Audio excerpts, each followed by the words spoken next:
Njombe, nilikuwa najiuliza watu wa Njombe mnaishije?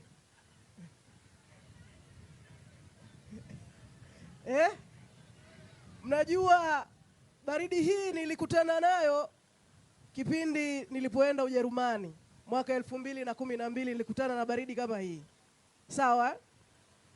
Sasa kuona Njombe hali kama hii imenikumbusha nilipokuwa Ujerumani.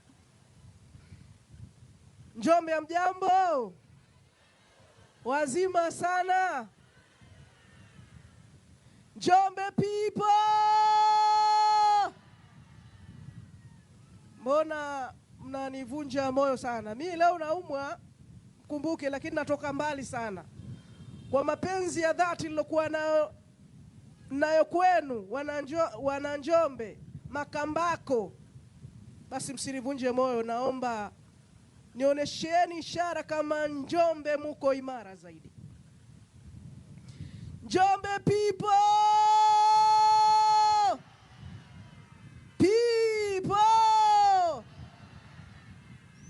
Asanteni sana wana Njombe. Mheshimiwa Makamu Mwenyekiti Bara John Wegesa Heche, Mheshimiwa Katibu Mkuu wa Chama John Mnyika, Mheshimiwa viongozi mbalimbali ya meza kuu, itifaki nimezingatia vilivyo. Ndugu zangu wana Njombe, hii ndiyo Njombe ninayofahamu mimi. Makambako ambayo ninayofahamu mimi ni Makambako ya watu majasiri na watu ambao wako tayari kwa mabadiliko kutoka hivi sasa. Ninawashukuruni sana kwa mapokezi yenu mazuri watu wa Makambako, naomba mjipigie makofi. Nataka niseme mambo mawili kwenu kabla sijaenda kukaa kitako kutokana na hali yangu.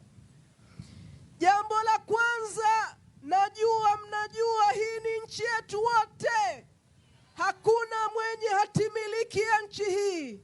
Hivyo tuna haki na ina wajibu wa kufanya kile ambacho tunachokiona sisi kiko sahihi. Ninaomba kwa pamoja ndugu zangu wana Makambako, tusimame imara kudai katiba mpya. Katiba mpya ni sasa na wala sio kesho. Tunahitaji katiba mpya sasa ili kuweza kupata viongozi waadilifu ambao watakaweza kuwaletea maendeleo yaliyokosekana kutoka kwa serikali ya CCM ndani ya miaka 65.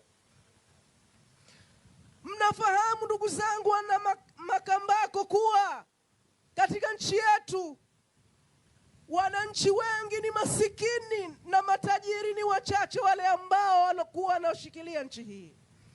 Licha ya rasilimali asili tulizokuwa nazo katika nchi hii, lakini sisi kina mama tumekuwa masikini zaidi, na sisi ndio tunaoshikilia ugumu wa maisha. Sasa ili kuondoa changamoto hii ambayo tuliokuwa nao Tanzania, tuendelee kupaza sauti kudai katiba mpya. Katiba mpya ambayo itakayoweza kuleta mabadiliko dhidi ya viongozi ambao watakaotokana na nyinyi wana Makambako. Viongozi ambao watakuwa ni chaguo la wananchi na wala sio vinginevyo. Hilo la kwanza ndugu zangu. Lakini la pili ndugu zangu wana Makambako, takriban mwaka mmoja sasa kiongozi wetu Tundu Antipas Lissu yuko ndani na hana hatia yoyote. Tundu Antipas Lissu ana mapenzi ya dhati na Watanzania. Kilichomweka ndani si kitu chengine, ni nyinyi wa Tanzania kuwapigania na kuwasemea. Tunatakiwa kurudisha upendo na kuonyesha kuwa tuko pamoja naye kwa kuendelea kumpigania kutoka hivi sasa. Ikiwa mnaona dua zinaendelea kufaa, tumuombe Tundu Antipas Lissu achiwe. Na kama kuna njia nyingine yote ya ziada ambayo mnahisi inafaa, basi mtajua nyinyi ndugu zangu wananchi. Wakati ndio huu, tuendeleeni kupaza sauti zetu. Tundu Antipas Lissu achiwe huru bila ya masharti ya aina yoyote. Tundu Lissu sio muahini.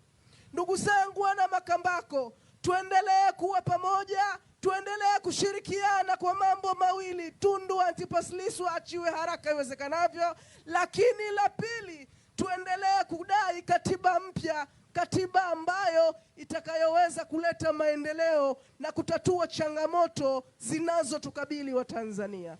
Makambako people!